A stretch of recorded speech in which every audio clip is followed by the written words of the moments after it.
नमस्कार साथियों, स्वागत है आप सभी का RWS क्लासेस में। साथियों, जैसा कि आप सभी को ज्ञात है, हमारी क्लास चल रही थी यानी सीरीज चल रही थी समय बचाओ सीरीज, जिसमें आपका अब तक टॉपिक हो चुके संत रैदास जी, संत हरिदास जी, संत पीपा जी, संत धन्ना जी और लोक देवता आपके पाबू हड़बू रामदेव सभी जो है वो हो चुके हैं ना। तो अब हमारे आज की क्लास रहेगी संत जसनाथ जी से। प्रश्न पूछा जाता है सीधा सीधा एग्जाम में, तो इनको लेकर जो है हमारी क्लास रहने वाली है।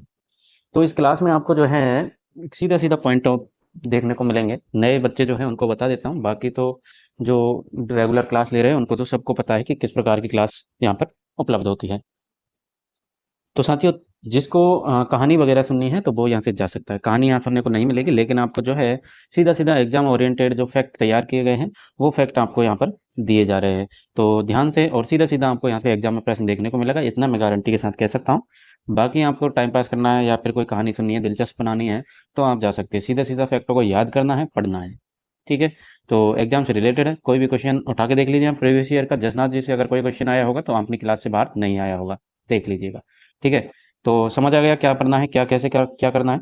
चलिए करते हैं शुरू जसनाथ जी के बारे में। और बिना टाइम वेस्ट किए आप जो है चैनल को सब्सक्राइब जरूर कर ले।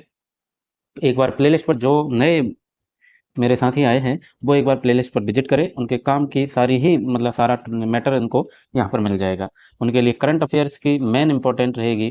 शॉर्ट्स वीडियो के माध्यम से जो करंट दी जाती है वो जरूर देखा करें। उसके लिए आपको बेल आइकन प्रेस कर लेना है, क्योंकि वहां से सीधा सीधा आपको करंट में क्वेश्चन देखने को मिलेगा। ठीक है। बाकी चलिए करते हैं शुरू। प्लेलिस्ट पर विजिट कीजिए, आपको सारा मैटर वहां पर मिल जाएगा। ठीक है।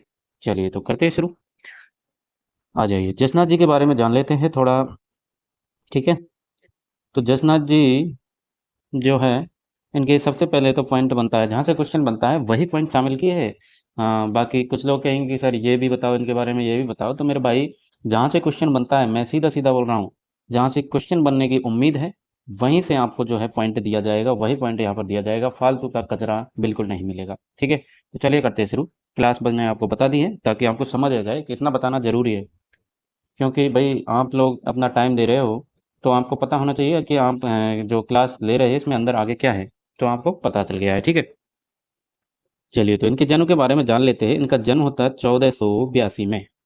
1482 में कतरियासर बीकानेर में। 1482 ईस्वी में कतरियासर बीकानेर में जाट परिवार में इनका जन्म होता है। इनके पिता का नाम और माता का नाम ध्यान रखिएगा। इनके माता और पिता से सीधा नाम पूछा जाता है प्रश्न में। तो हमीर जी और रूपा दे इनके माता पिता थे, पिता और माता। यानी पिता कौन हो जाएंगे? हमीर जी। और माता हो जाएगी रूपा दे। रूपा दे और हमीर जी के पुत्र थे जसनाथ जी, जिनका जन्म होता है कतरियासर बीकानेर में 1482 ईस्वी में। ठीक है। अब 1482 ईस्वी में बीकानेर के कतरियासर में इनका जन्म हुआ। तो मेरे भाई मुख्य केंद्र कहाँ होगा? मुख्य केंद्र भी कतरियासर में ही होगा ना। मुख्य केंद्र कतरियासर में ही होगा। ठीक है। तो मुख्य केंद्र कतरियासर हो गया आपका। नेक्स्ट पॉइंट है आपका कि 1500 ईस्वी में गोरख मालिया बीकानेर में जसनाथ जी एवं जम्बोजी मिले थे। अच्छा, जम्बोजी और जसनाथ जी जो है कहाँ पर मिले थे पहली बार? इस प्रकार से प्रश्न आपसे पिछली बार पूछा गया, तो ये प्रश्न आपको याद रखना है। इनसे इनका जो मिलन हुआ था वो कहाँ पर हुआ था? तो वो बीकानेर में ही गोरख मालिया जगह है। गोरख मालिया जगह पर जसनाथ जी जो है जम्बोजी से मुलाकात की थी इन्होंने। ठीक है। नेक्स्ट पॉइंट है आपका, जसनाथ जी सिकंदर लोदी के समकालीन थे। तो इनके इस प्रकार से भी प्रश्न पूछा जाता है, कई बार पूछा जा चुका है ये, कि जसनाथ जी के जो है वो किसके समकालीन थे? तो सिकंदर लोदी के समकालीन ये थे, ध्यान रखिएगा।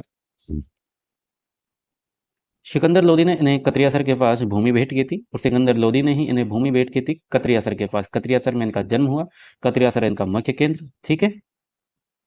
चलिए, इन्हें बीकानेर के लूणकरण सर को राजा बनने का आशीर्वाद दिया था। तो इन्होंने जो है लूणकरण सर को राजा बनने का आशीर्वाद दिया था। जैसे कि बीकानेर के राव बीका को करणी माता ने आशीर्वाद दिया था, आपको याद होना चाहिए। करणी माता ने राव बीका को जो है आशीर्वाद दिया और कहा कि बीका थारा बीकाणो जो धाणो से 21 बाजे छे। यानी कि राव जोधा का जो राज था उससे भी आपका जो बीका है, बीका तेरा जो बीकाणा है ये 21 बाजे छे, यानी उससे भी अच्छा है।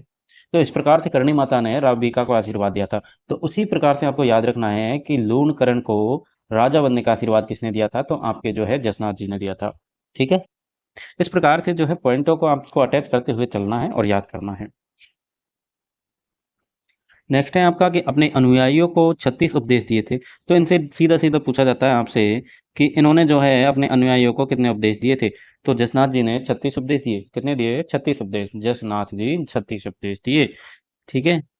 उनके अनुयायी गले में काली ऊन के धागे पहनते हैं तथा मोरपंख व जाल वृक्षों को पवित्र मानते हैं। तो अनुयायी क्या करते हैं? इसको थोड़ा ये ज़्यादा इम्पोर्टेंट मैं नहीं मान सकता, लेकिन फिर भी इसको जानकारी में अपने रखें कि मोरपंख और जाल के वृक्ष पवित्र मानते हैं और गले में जो है काली ऊन के धागे पहनते हैं, जो इनके अनुयायी होते हैं, भक्त होते हैं। ठीक है?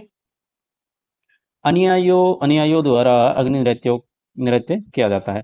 अग्नि नृत्य किया जाता है, तो ये इम्पोर्टेंट हो जाएगा मेरे दोस्त, क्योंकि जो है जसनाथ संप्रदाय के जो अनुयायी है, भक्त है, चेले चपाटे है, कुछ भी आप नाम दे सकते हैं।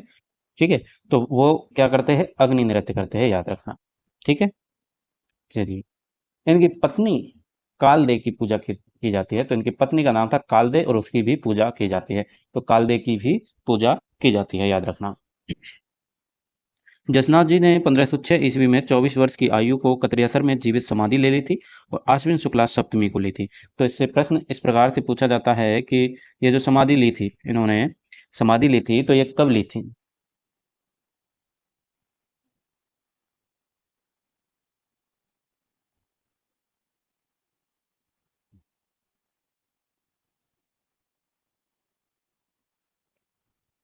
ठीक है?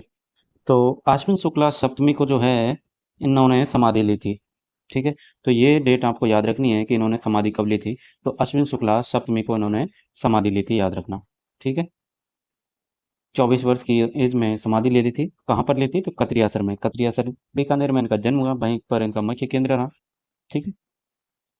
जसनाथ जी ने लोह पांगल तांत्रिक का घमंड ध्वस्त किया था। तो एक लोह पांगल तांत्रिक था, उसका जो है घमंड ध्वस्त किया था, उनको जो है पीटा था, या जो भी आप कह सकते हैं, लेकिन याद रखना, लोह पांगल यानी कि एक पागल तांत्रिक था। लोह पागल तांत्रिक था, जिसको उन्होंने घमंड ध्वस्त किया था। मेले इनके वर्ष में 3 बार मेले लगते हैं। ये इंपॉर्टेंट है। वर्ष में 3 बार मेले लगते हैं। चैत्र शुक्ला सप्तमी को लगता है, आश्विन शुक्ला सप्तमी को लगता है और माघ शुक्ला सप्तमी को लगता है। ठीक है? तो आश्विन शुक्ला सप्तमी को आप सभी को ज्ञात है कि इन्होंने समाधि ली थी। मैंने जैसा आपको बताया अभी, समाधि ली थी 24 वर्ष की एज में। ठीक है? तो इन्होंने समाधि ली थी, तो उसकी याद में एक प्रकार से मेला लगता है। फिर चैत्र शुक्ला सप्तमी को लगता है, फिर माघ शुक्ला सप्तमी को लगता है। लगता चैत आश्विन माघ और शुक्ल सप्तमी, शुक्ल सप्तमी, शुक्ल सप्तमी, क्योंकि शुक्ल सप्तमी को जो है इन्होंने समाधि ली थी, याद रखिएगा। ठीक है? तो चैत आश्विन और माघ 3 बार इनका मेला लगता है शुक्ला सप्तमी को। बात करें इनके प्रमुख ग्रंथ कौन कौन से हैं, तो प्रमुख ग्रंथ एक तो सिम्बुदड़ा हो जाएगा और एक कौंडा हो जाएगा, जिसमें उपदेश संग्रह थे। जो इनमें इनके जो 36 उपदेश मैंने आपको बताए थे, कितने उपदेश दिए थे इन्होंने? 36 उपदेश। 36 उपदेश जो कहाँ हैं आपके संग्रहित, किसमें है? तो वो कौंडा में संग्रहित है। कौंडा नामक एक ग्रंथ है, उसमें संग्रहित है, और सिम्बुदड़ा। ठीक है? अन्य केंद्रों की बात करें तो एक बमलूसर हो जाएगा इनका, लिखमादेसर हो जाएगा, पुनरासर हो जाएगा, मालासर हो जाएगा, और पांचवा हो जाएगा आपका सिद्धा नागौर। पांचला सिद्धा नागौर। पांचला कौन सा हो जाएगा? पांचला सिद्धा नागौर भी इनका जो है प्रमुख केंद्र में आता है। वैसे प्रमुख केंद्र तो आपका जो आपको बताया था मैंने, हाँ, कतरियासर, बीकानेर, जहाँ पर जन्म हुआ था इनका। ठीक है? और अन्य केंद्रों की अगर बात करें तो ये हो जाएंगे। संतों के समाधि स्थल को बाड़ी या 84 बाड़िया प्रसिद्ध कहते हैं। 84 बाड़िया प्रसिद्ध कहते हैं, यानी कि जो संतों के समाधि स्थल होते हैं उनको या तो कह सकते हैं बाड़ी कह सकते हैं, या फिर 84 बाड़िया कह सकते हैं। ठीक है? नेक्स्ट हो जाएगा आपका मुख्य संत लालनाथ जी, जीव समझोत्री। ठीक है? और बात करें तो रामनाथ जी, यशोनाथ प्राण, जसनाथ संप्रदाय की बाइबल से। ठीक है? रुस्तम जी, इन्हें औरंगजेब ने नगाड़ा व निशान देकर सम्मानित किया था। तो ये आपके जो है अन्य मुख्य जो संत है वो हो जाएंगे। ठीक है? तो ये थे आपके जसनाथ जी से जितने जो फैक्ट बन सकते थे एग्जाम ओरिएंटेड, वो सारे मैंने आपको उपलब्ध करवा दिए हैं। अब आपका फर्ज बनता है कि इनको आप अच्छे से याद करें और पढ़े ढंग से। पीडीएफ अगर आपको चाहिए तो पीडीएफ के लिए आप मुझे जो है टेलीग्राम पर मैसेज कर देना। टेलीग्राम पर आप मैसेज कर दीजिएगा, सर पीडीएफ की ज़रूरत है, तो आपको पीडीएफ उपलब्ध हो जाएगी। ठीक है? तो चलिए साथियों, मिलते हैं नेक्स्ट वीडियो में। तब तक के लिए जय हिंद, जय भारत। चैनल को सब्सक्राइब जरूर कर लीजिएगा। Thank you.